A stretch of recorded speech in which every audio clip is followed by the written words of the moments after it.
नमस्कार मंडळी, अमृतसागज वर्ल्डमध्ये तुमचं खूप खूप स्वागत आहे. आज आपल्या किचनमध्ये एकदम भन्नाट सामना रंगणार आहे.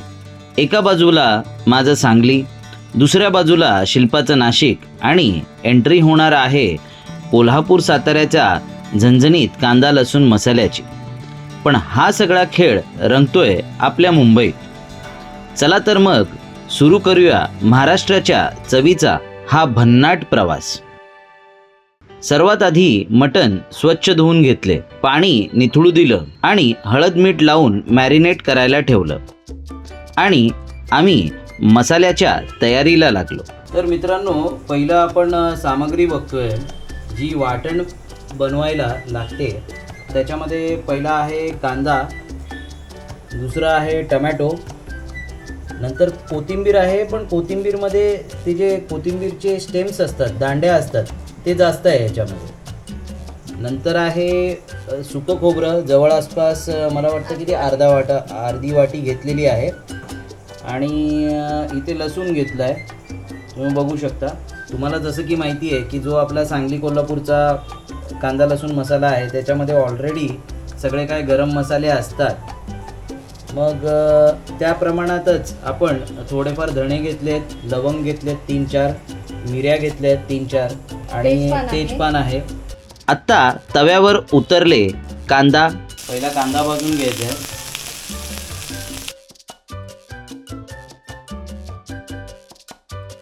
आलं, लसूण, धणे, तेजपत्ता, काळी मिरी, लवंग आणि सुका खोबरा, टमॅटो, कोथिंबीरींची दांडे हे सगळं भाजायला लागलं आणि किचनमध्ये असा खमंग सुगंध पसरला की शेजाऱ्यांनाही वाटलं असेल आज अमृतसागरांच्या घरी काहीतरी भारी शिजतंय. सगळं मस्त भाजून झाल्यावर मिक्सरमध्ये वाटून तयार झालं आपल्या मटणाचं स्पेशल वाटण.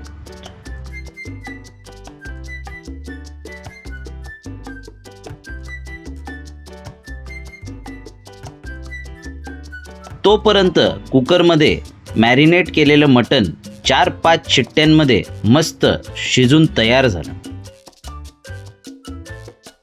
आत्ता आली खरी जादू. पातेल्यात वाटण छान परतलं आणि त्यात एंट्री झाली आपल्या स्टारची, कोल्हापूर सातारा सांगलीचा प्रसिद्ध कांदा लसूण मसाला. मसाला पडताच रंग बदलला, सुगंध दुप्पट झाला आणि आम्हालाच कळलं आज काहीतरी भारी होणार. मग त्यात शिजलेलं मटण, त्याचा स्टॉक आणि चवीनुसार मीठ. हा हा हा हा हा हा रंग बघा, ही कन्सिस्टन्सी बघा आणि चमच्यासोबत वाहणारा हा रस्सा म्हणजे डोळ्यांनाच मेजवानी. प्रत्येक उकळीसोबत मसाल्याचा सुगंध आणखी खुलत जातोय.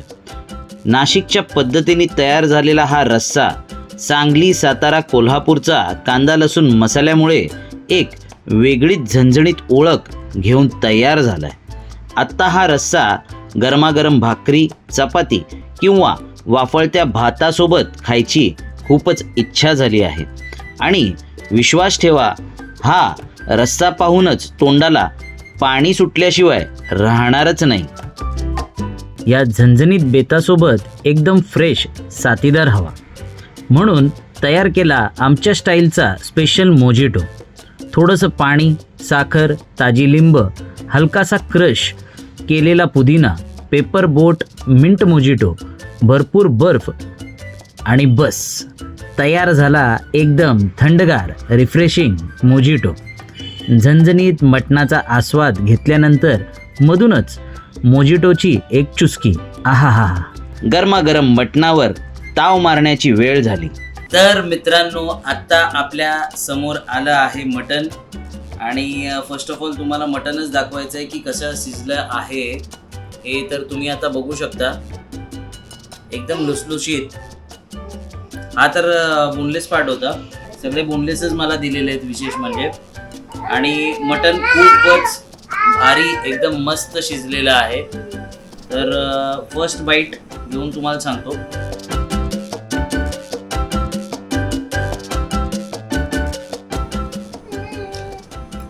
Out of this world. नाशिकची पद्धत आहे, सातारा सांगली कोल्हापूरचा मसाला आहे. टेस्ट एक नंबर, खतरनाक, खल्लास, लाजवाब.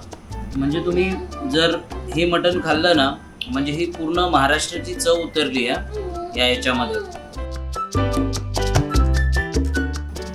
एकदम तोंडामध्ये विरघळतंय, एकदम ज्युसी आहे मटण. त्याच्याबरोबर मी चपाती घेतली आहे खायला. खतरनाक.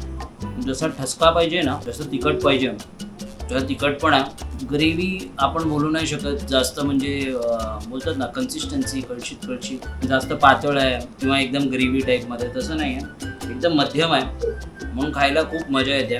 कॅमेऱ्याच्या मागे कनिष्क आहे, त्याला पण मटण टेस्ट करायचं आहे. भात इंद्रायणी आहे,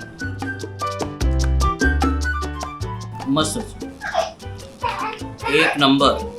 दुनियामध्ये तुम्ही कुठेही जावा, पण तुम्हाला हे घरी बनलेलं घरगुती टाईपचं मटण जेव्हा तुम्ही खाता, खरंच ह्या डिशला कुठेच तोड नाही आहे. यु नो, बरेचसे लोक बोलतात ॲक्च्युली चरबी वगैरे खाऊ नका तुम्ही, पण त्या चरबीमुळेच ना ह्याच्यामध्ये छान चव आलेली.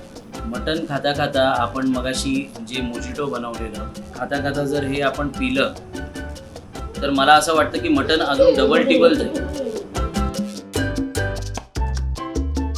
तुम्हाला सांगतो मित्रांनो, अगदी एकदम फिझी आहे एकदम ड्रिंक, एकदम रिफ्रेशिंग. तुम्ही पीत जाल आणि तुम्ही मटण पण खात जाल.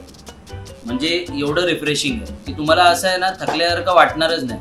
म्हणून मला असं वाटतं की हे ड्रिंक तुम्ही नक्कीच जेव्हा तुम्ही मटण बनवाल घरी, तर हे ड्रिंक तुम्ही नक्कीच बनवा आणि एक वेळ ट्राय करून बघा. तुम्ही जेवढं मटण खाताय त्याच्यापेक्षा दुप्पट मटण खा, मला असं वाटतं. खूपच छान. हा फक्त मटणाचा बेत नव्हता, हा आमच्या कुटुंबाला एकत्र बसून गप्पा मारत हसत खेळत घालवलेला सुंदर क्षण होता. तुम्ही हा प्रयोग करून पाहिलात तर तुमचा अनुभव आम्हाला कमेंटमध्ये नक्की सांगा. आणि अशाच घरगुती मनापासून बनवलेल्या फूड, ट्रॅव्हल, फॅमिली आणि फार्म लाईफ व्लॉगसाठी अमृतसागर्स वर्ल्डला सबस्क्राईब करायला विसरू नका.